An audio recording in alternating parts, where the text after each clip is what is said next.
Hello and welcome back to GA Country Boy Chronicles. I am your host, the GA Country Boy. I do believe you guys are going to find this one quite hilarious, but at the same time, it was kind of traumatizing, and it's kind of one of those things you remember for the rest of your life, but you just got to look back at it, put it in a box, and just let it go. Anyways, subscribers, thank you guys. Appreciate you. And if you have not, please hit the like and subscribe button and come on back and check out this country boy. Today's episode is titled Bloody Meat. Yes, you heard it right. Bloody meat. On the farm as a child, you're forced to deal with a lot of things that you didn't want to do that was kind of very hard. And I'll give you some examples of that. Some examples are on the farm, sometimes you have to castrate animals and you did the whole process. I'll give you another example.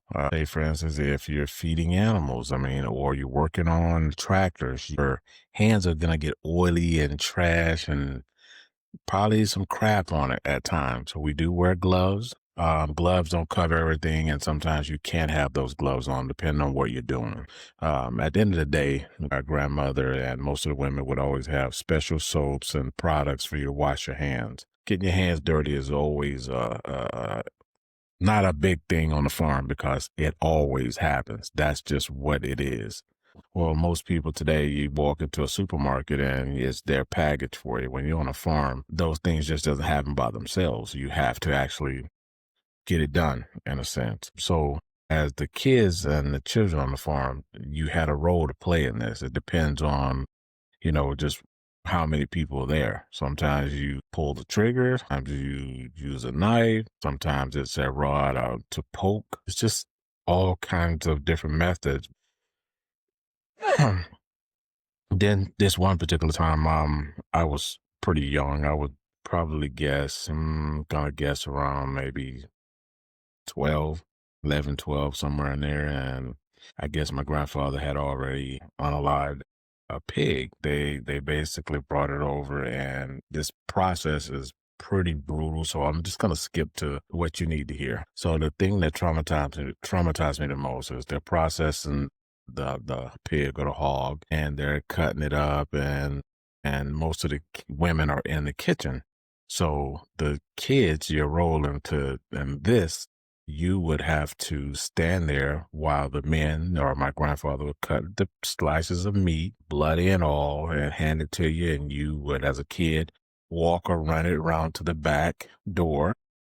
And the women would come in with white paper, grab it and wash it, process it, clean it, and then wrap it and throw it in the freezers. So that was the process. That was what was happening that day. I remember all the kids were all lined up, the boys. I remember it was me and my brother and probably two other cousins, and then probably one of their other relatives.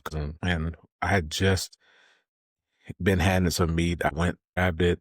Yeah, my grandfather, he's kneeling on the ground. He's cutting, and he turns around, hand it to the kids because he's, like, again, kneeling on the ground. So you would grab it, and it's like big slices of meat, and I'm grabbing it, and I run around to the back door because I want to get this out of my hands. It's just, just imagine a big bloody slab of meat, blood just running down your arms. And you as a kid, and I won't even tell you what you heard before then to get to this point.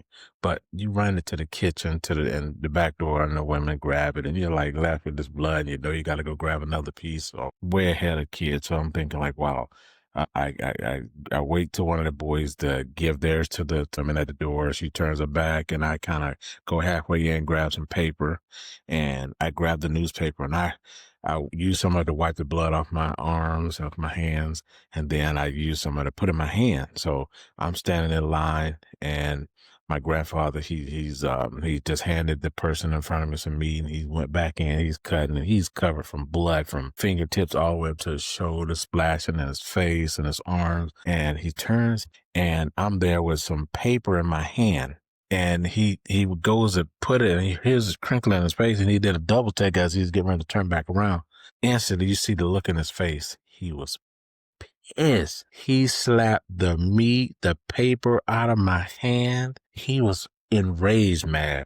And I'm standing there, shocked, froze, eyes buck wide open, looking at him. And he just go into, how dare you? this nice, nasty, this meat, you're going to eat it. F that paper. Don't you ever put that in your hand. I don't give a about the blood running down your arms. Yes, it was ruthless. And it just felt like it cut me to the core. I felt like crying, but as a boy and as a young man on the farm and growing up in this process, crying was not something was not allowed. Put a pin in that. Cried is something that's not allowed. You know, they looked at it and you was felt like you're weak. But again, let's go on with the story. So he picks the meat off the paper because remember, he just slapped it down. He puts it in my hand. I go to the back door, I run it around. And I remember I got blood now running down my arms again. And my grandmother's at the back door. She grabs it, she looks at my face, and I just can't help it.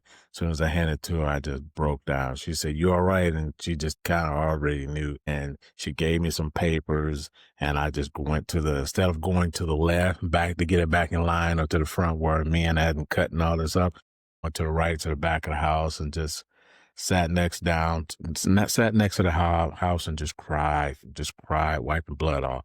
You know, I have to make a public announcement. Parents, please be careful. Be mindful of the things you have your kids doing. It can lead to trauma in the future. It can lead to traumatize or many things. And I gotta tell you, as I get older, the things I think about like now, I'm having a harder time, the things I saw and seeing those things and experiencing them as a kid, it did have some effect on me. I don't know to what extent, but I'm starting to learn those things now. You know, being a country boy on the farm, it has its moments. Like I said, I'm proud to be the man I am today, and that's hence the name GA Country Boy, but it comes with a lot. It's complicated. Again, ladies and gentlemen, that's my story. That's my time. I just had to put this out there and let you know, hey, if you have kids, pay attention to the things that you have them involved. Pay attention to the things that they do, because it could have a lasting effect. And last but not least, don't yell at your kids. Don't be violent like that. You know, that old man was very mean. And we'll just leave it at that. That's my time, guys. We'll see you on the next one. Peace.